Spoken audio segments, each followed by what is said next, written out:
এক পাগলে বলছে, আমার আল্লাহ যদি খুশি হয়ে আমাকে জাহান্নাম দেয় আলহামদুলিল্লাহ। এবার শিক্ষিত সমাজ যারা আমাদের মতো কিছু আছে না, বেশি পণ্ডিত, এবার যাই বলতেছেন আসলে সবাই চাই জান্নাতে যাইতে, এই পাগলে চাই জাহান্নামে যাইতে। কত বড় গাদা! পাগলে মুস্কি হেসে বলে যে, হ্যাঁ ঠিকই বলছেন, আপনাদের মতো সুস্থ আমি হতে চাই না, এই পাগলেই থাকতে চাই। এবার তাদের একটু টনক লটলো, কই কেন? সবাই চাই জান্নাত, তুমি চাচ্ছ জাহান্নাম। বলে যে, ভাইয়ারা আপনারা মনে হয় আমার কথাটা খেয়াল করেন নাই, আমি বলেছি আমার রব যদি খুশি হয়ে,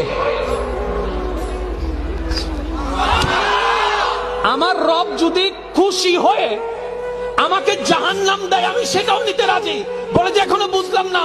পাগল বলে জ্ঞান দিয়ে রবের বিষয় বোঝা যায় না, দিল দিয়ে বুঝতে হয়। আরে শুনো, রব যখন খুশি হয়ে যাবে জাহান্নামটা জান্নাত হয়ে যাবে।